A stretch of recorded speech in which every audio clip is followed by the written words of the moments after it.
पंडित बलराम से उनकी पत्नी माया काफी समय से हार की मांग कर रही थी। हर बार पंडित उनकी बातों को टाल देते थे। वो कभी अपनी पत्नी को यह नहीं कह पाते थे कि उनके पास हार खरीदने के लिए पैसे नहीं हैं। वो हमेशा कहते, घर में हार रखने से चोरी हो जाता है। ऊपर से हमेशा जौहरी हार के दाम को बढ़ाकर ही बोलता है। इन गहनों को खरीदने से क्या फायदा? बस कुछ देर के सजने संवरने के लिए ही तो काम आने वाले हैं। और अगर एक हार से इतनी मुसीबत आती है तो इसे खरीदना बेकार ही है। पंडित की पत्नी काफी भोली थी।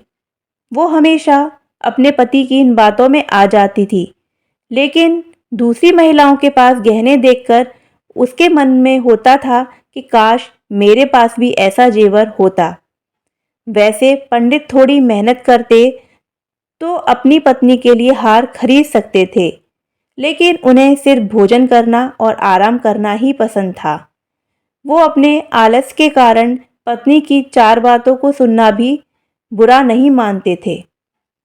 एक दिन बच्चों को पढ़ाकर पंडित घर लौटे तो देखा कि उनकी पत्नी के गले में वही हार है जिसकी मांग वो लंबे समय से कर रही थी। हार देखते ही उन्होंने पूछा, अरे इतना सुंदर हार तुम्हारे गले में कैसे आया? पत्नी ने कहा कि ये पड़ोस में रहने वाली महिला का है। मैं उससे मिलने गई थी आज।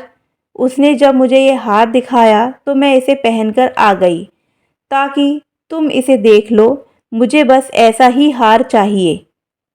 पंडित बोले, पगली, तुम किसी दूसरे का इतना महंगा हार लेकर आई हो।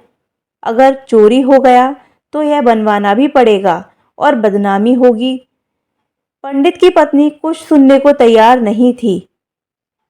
उसने बताया कि ये 20 तोले का हार है और मुझे भी बिल्कुल ऐसा ही चाहिए।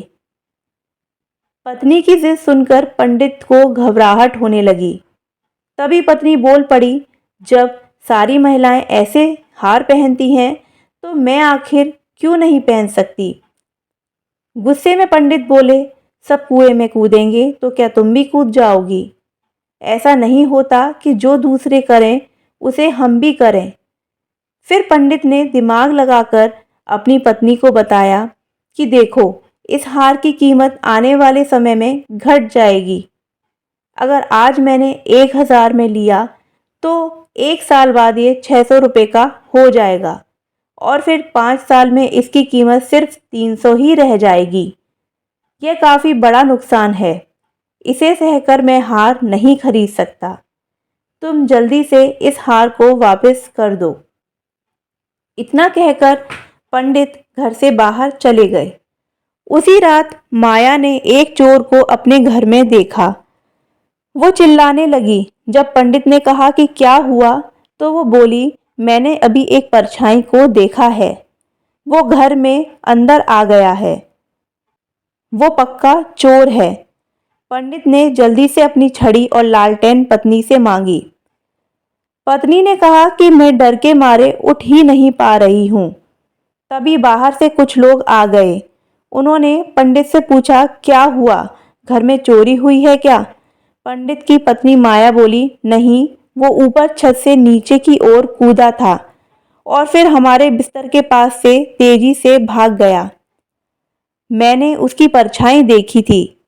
तभी माया ने अपना हाथ गर्दन की ओर फिराया तो उसे पता चला कि पड़ोसन का वो हार उसके गले से गायब है। हे भगवान कहकर अपना सिर पीटने लगी।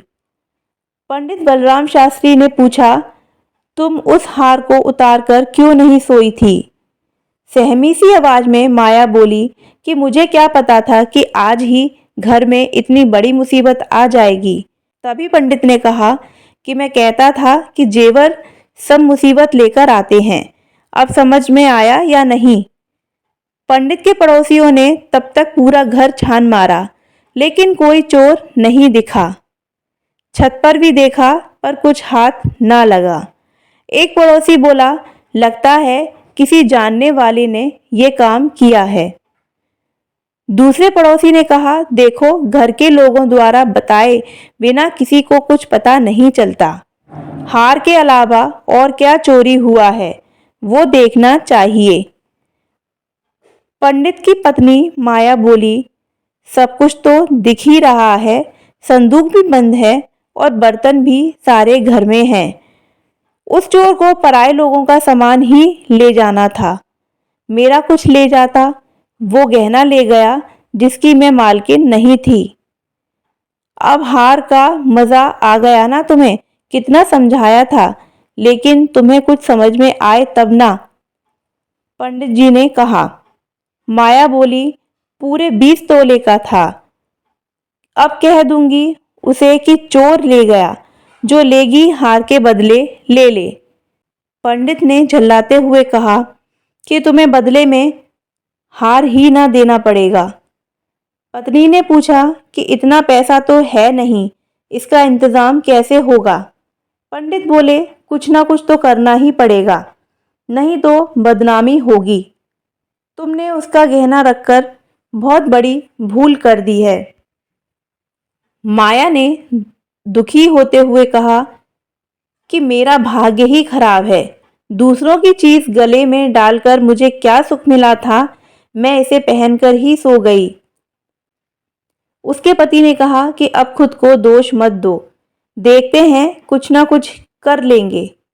पड़ोसी से कह देना कि जल्द ही से उनका हार मिल जाएगा। इतना कहने के बाद पंडित सोचने लगा कि आखिर ऐसा क्या करें उस हार की कीमत का पैसा जुट जाए। उसके बाद पंडित ने अपने ज्ञान से धन कमाना शुरू कर दिया। पंडित को उस हार की रकम चुकाने की इतनी चिंता थी कि उन्होंने दिन में सोना तक छोड़ दिया और बच्चों को पाठशाला में पढ़ाने के बाद श्रीमद् भागवत की कथा करते और फिर लोगों की कुंडलियां सब देखते।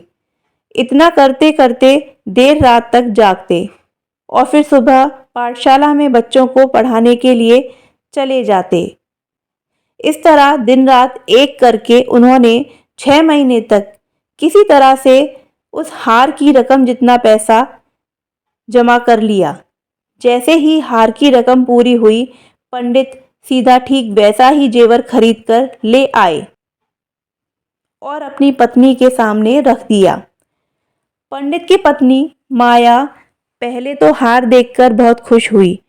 फिर उसने पंडित से पूछा कि आप गुस्से में दे रहे हैं क्या ये हार?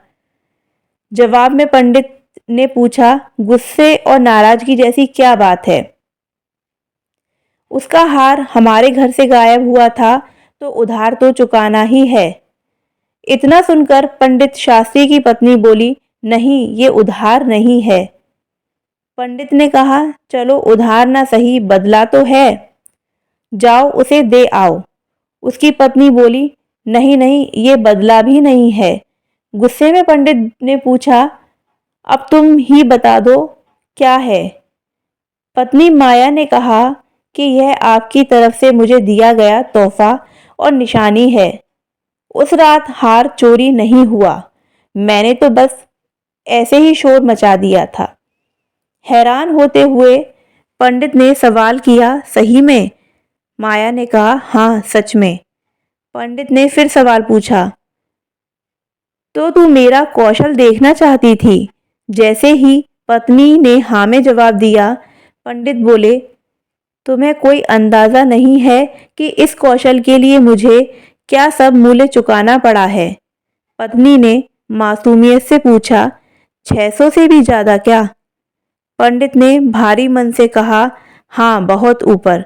इस कौशल के लिए मुझे अपनी स्वतंत्रता तक को कुर्बान करना पड़ा। तो दोस्तों, हमें इस कहानी से यह सीख मिलती है कि आलस में इंसान कई बार अपनों की इच्छा पूरी नहीं करता है, लेकिन जब उस पर जिम्मेदारी का भार पड़ता है तो वो उसे किसी भी तरह पूरा कर लेता है।